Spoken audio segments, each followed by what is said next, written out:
is better for you if you but knew. Right? Now, I've gone through 183 and 184. 185 is very similar. It speaks about Shahr Ramadan. I'm sure that you know, I've recited that already. It's the month in which the Quran was revealed. Now, these verses were first revealed. Many of the scholars says these were the first verses on the Siyam. Now, what happened is that the early Muslims then started fasting in the second year of the Hijrah, which means around 15 years after the Prophet ﷺ began his mission. Remember, he spent 13 years in Makkah, then went on the Hijrah, the migration to Medina. Then in the second year of the Hijrah, just before Ramadan, in the month of Sha'ban, these verses were revealed, and then they started fasting in the second year of the Hijrah. So there were not many rules. Now from the Quran, how did the early Muslims fast it? They adopted the fasting from the Jews and the Christians. Very important point. They imitated the Jews and the Christians. Because they knew that they had these communities of faith. As Allah said, كَمَا كُتِبَ عَلَى الَّذِينَ مِنْ قَبْلِكُمْ, as Allah had prescribed to the communities of faith. And so they started fasting like. And I'll really shock you with this. So what happened is that the way in which the Jews were fasting at the time is that they break their fast, at sunset, and they can eat as much as they want to. But when they go to sleep, so for example, if sunset is around 6:30, so you start eating and then you go to bed at 11, and you wake up maybe at 3 in the morning, then you can't eat anymore. Right? You can eat as long as you are awake from sunset until you sleep. But once you sleep, then you can't eat. This is the way they fasted. In fact, the tafsir of the Quran is full of this, where one of the companions, he was working in the field, and so his wife just before Maghrib went back to fetch the food, and she took a while because it was far. And so, Maghrib had gone, he prayed his salah, and then he said, okay, let me rest a little bit. So he fell asleep. And so when his wife came, she woke him up, and he said, but I can't eat now. Right? So this man then had to fast for 24 hours following this method. This is the one thing. The second thing is, the early Muslims, following the practice of the Jews, thought that you're not allowed to have conjugal relations during the month of Ramadan. You can't have intimacy. The whole month you must abstain from it. So, Sayyidina Omar radiallahu anhu, unfortunately was not able to live up to that. There are probably many others. He was the one who was most frank about it. So he came to the Prophet ﷺ and said that, look, I committed a major error last night.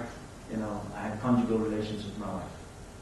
And this man, who had been fasting, then collapsed. And they also came to the Prophet ﷺ. Then Allah subhanahu wa ta'ala reveals 187. Right? I just want to jump now, for the sake of time. Allah subhanahu wa ta'ala reveals this 187. It is lawful for you to go and have intimacy with your spouses in the nights preceding the fast. Look at this verse, it's very interesting. And the most beautiful verse of marital relations. You are like libas, garments, to your spouses, your wives, and they are like garments to you. Very beautiful metaphor. Libas, a garment covers our nakedness, our dignity, our honor. It beautifies us, so should husband and wife. And so hopefully it's right in the middle, in the center of the fasting verses. The message should be that fasting should strengthen the marital relationships. Hopefully it doesn't make some of our men, bosak and angry when they come home, because a hungry man is an angry man. Hopefully that you can recite, put it up there. Hunna libasul lakum wa antum libasun. There in the fasting verses. You are like a garment to me and I am like a garment to you. To remind ourselves. Right? But the verse goes on. See, Allah knows that you could not live up to such deprivation, so He has mercifully turned unto you and removed this hardship. Very clearly. This verse is indicating that there was a way of fasting before, and now Allah is saying, that there is a new, and so Islam comes to complete. From now, You can go unto your wives and intimately and enjoy what Allah has made halal for you. Right? But you can eat and drink until you can distinguish the white thread from the black thread from Fajr, so you can eat the whole night, then continue your fasting until the evening. So you can see now, 183, 84, 85 was first revealed. The Muslims were fasting in a particular way. And where were they getting their cue from? From the Jews and the Christians. And in the following year, Allah subhanahu wa ta'ala completes, the guidance for them. See how the historical situation, the Prophet ﷺ always was, on the lookout for something good in a society. The key point, from the point of theology, ilm al-kalam is here, and I'm going to end here.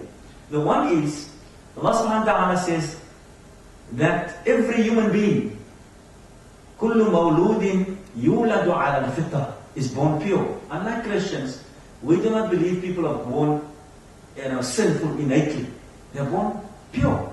وَإِنَّمَا أَبْوَاهُ يُهْوِدَانِ أَوْ يُمَجِّدُ. It is the parents who make the child into Christian or Jew or whatever, isn't it? They rear you, nurture you. But every child is born pure. Now from this perspective, very important.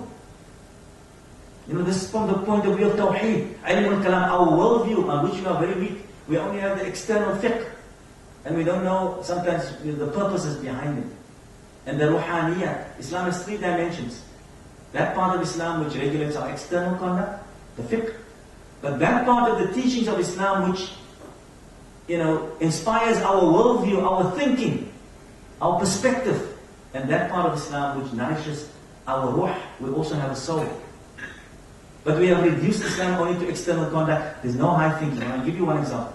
Can you then say there are any Christian children? All children are Muslim. When a child dies, before he or she reaches the age of puberty, will he be accountable by Allah? No. Enters Jannah. So I had a mas'ala last night. They went to Brookies store. Most of the kids who were there, most of the, who were coming in the lines were little kids. Now the mas'ala, can you give a hungry kid, fidya or zakah? Look at our pedantic vision.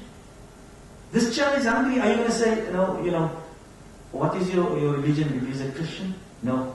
Astaghfirullah. Is this the merciful Allah that we believe in? We cannot. We have to move beyond that. In the same Brookies door, there was really there is nothing. It's little small shacks.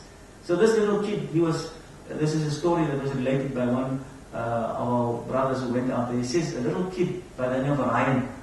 Ryan is 10 years old, was every night, because there's no TV, there's nothing in the house. So he went to the masjid with his friends. So he's also pretending to be Muslim. And he's performing Tarawih and he enjoys maybe the iftar and the samosas and the whatever, makes him happy. And he listens to the lecture. So he comes to his dad and every night, then he tells, what the Imam said. So on Thursday, last Thursday, his father came to the Imam and said, Imam, I'm sorry, man, my kid has been coming to the masjid, but he's not Muslim. The Imam said, sy naam is Ryan. Maar hy het 'n koffie op sy kop. So the father said, well, he's been enjoying it and he wants to embrace Islam. And I am also interested in it. Isn't this wonderful? Just, opening up our vision.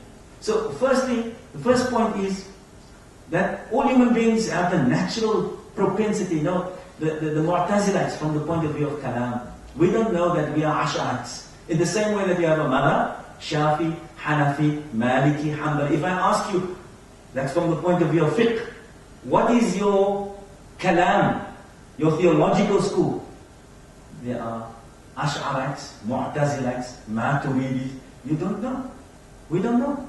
Because we are weak on the level of ilm al-kalam, worldview, intellectualism. This is important. Right? Now there's an extreme group which still pockets of it called Mu'tazilites, rationalists.